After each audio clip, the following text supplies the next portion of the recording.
नमस्कार दोस्तों, स्वागत है आप सभी का डिफेंस स्कोप पर, जहां हम बात करते हैं भारत के मिलिट्री अचीवमेंट्स, डिफेंस अपडेट्स और स्ट्रेटेजिक पार्टनरशिप के बारे में। तो चलिए शुरू करते हैं बिना किसी देरी के।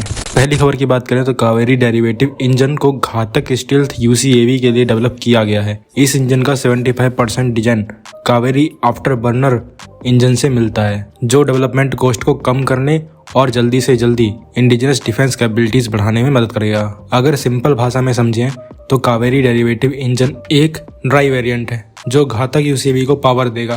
घातक एक 13 टन का स्टील्थ प्लेटफॉर्म है जो डीप स्ट्राइक मिशंस के लिए बनाया गया है। ये अनमैन्ड सिस्टम है जिसमें रॉ थ्रस्ट की जगह इंड्योरेंस और इंफ्रारेड सिग्नेचर रिडक्शन ज़्यादा जरूरी है ताकि एनिमी को पता न चल सके। इस इंजन की खासियत ये है कि इसमें 75% components Kaveri after burner engine से लिए गए हैं, जिसमें कंप्रेसर, कंबस्टर और टरबाइन शामिल हैं। इस अप्रोच से डेवलपमेंट रिस्क कम होते हैं, प्रोडक्शन टाइमलाइन छोटी होती है और कॉस्ट भी कम आती है।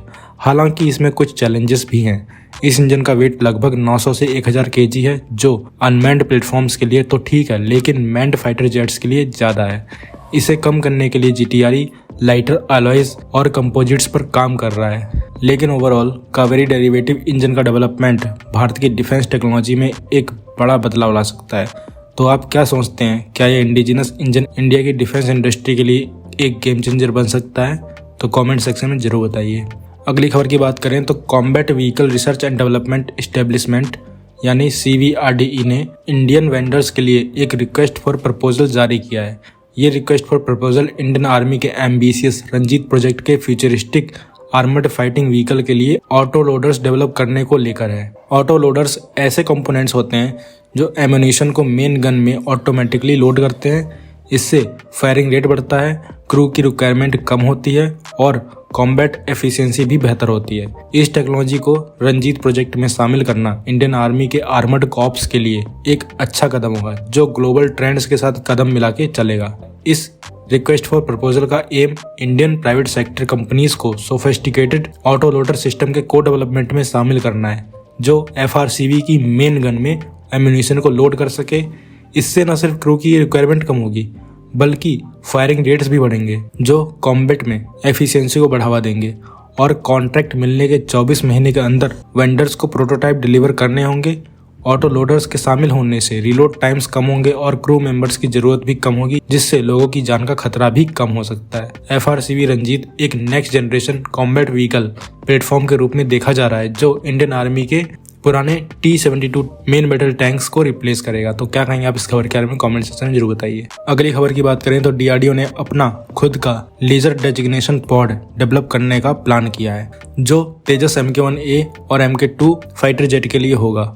ये इसलिए भी इम्पोर्टेंट है क्योंकि फिलहाल India Israeli lightning targeting pods पर निर्भर है, जो इस फील्ड में फॉरेन टेक्नोलॉजी की डिपेंडेंसी को दिखाता है। इंडियन एयरफोर्स के साथ स्पेक्स और टेक्निकल रिक्वायरमेंट्स पर डिस्कशन लगभग कंप्लीट हो चुके हैं और डेवलपमेंट जल्दी शुरू होने की संभावना भी है। इंडियन एयरफोर्स ने कुछ नेक्स्ट जनरेशन फीचर्स की डिमांड की है, जिससे ये 4.5 जनरेशन फाइटर्स के साथ साथ फ्यूचर में 5th जनरेशन फाइटर्स पर भी यूज हो सके। Laser designation pods modern aerial warfare में एक इम्पॉर्टेंट टूल है, जो ट्रेडिशनल टारगेटिंग सिस्टम से काफ़ी ज़्यादा एडवांस्ड कैपेबिलिटी देता है। ये एडवांस्ड सेंसर का यूज़ करके सरफेस टारगेट्स की डिटेक्शन, रिकॉग्निशन और आइडेंटिफिकेशन करने में हेल्प करता है। ये पॉड्स दिन रात दोनों वक्त ऑपरेशन को संभव बनाते हैं, जो एयरक्राफ्ट की ऑपरेशनल कैपेबिलिटीज को बढ़ा देते हैं। लेजर डेजिग्नेशन पॉड्स के माध्यम से प्रिसीजन गाइडेड म्यूनिशंस को टारगेट तक एक्यूरेसी के साथ पहुंचाया जा सकता है, जो डेंसली पॉपुलेटेड या स्ट्रेटेजिक एरियाज में कम कोलैटरल डैमेज के लिए जरूरी है। Laser designation pods real time video और इमेजनरी को बेस स्टेशन तक पहुंचाने की क्षमता रखते हैं, जो स्ट्रेटेजिक डिसीजन मेकिंग और कोऑर्डिनेशन को बेहतर बनाता है। अभी तक हम लोग इजरायली पॉड्स यूज कर रहे थे और इसके बाद हम अपना indigenous laser designation pods use कर पाएंगे। तो क्या कहेंगे आप इस खबर के बारे में? कमेंट सेक्शन में जरूर बताइए। अगली खबर की बात करें तो प्रोजेक्ट 76 के अंडर DRDO 6 नए डीजल इलेक्ट्रिक सबमरीन्स बनाने की प्लानिंग कर रहा है, जो लगभग 90 से 95% तक इंडिजिनस कंटेंट रखेंगे। इस प्रोजेक्ट का प्रपोजल अगले कुछ महीनों में CCS की अप्रूवल के लिए भेजा जाएगा। DRDO ने इंडियन नेवी के वॉरशिप डिजाइन ब्यूरो के साथ मिलकर प्रिलिमिनरी स्टडी पूरी कर ली है, जो मिनिस्ट्री ऑफ डिफेंस द्वारा 2024 के मिड में मंजूर की गई थी। अब CCS की मंजूरी मिलते ही डिटेल्ड डिजाइन फेज शुरू होगा जो 3 साल तक चल सकता है, जिसके बाद 5 सालों में कंस्ट्रक्शन होगा और पहला सबमरीन 2033 तक इंडियन नेवी के फ्लीट में शामिल हो सकता है। इस प्रोजेक्ट में weapons, missiles, combat management systems, sonars, communications, electronic warfare suites, masts और पेरिस्कोप्स जैसे मेजर सिस्टम्स को देश में ही बनाया जाएगा, जबकि कुछ चिप्स और ट्यूब्स इंपोर्टेड होंगे।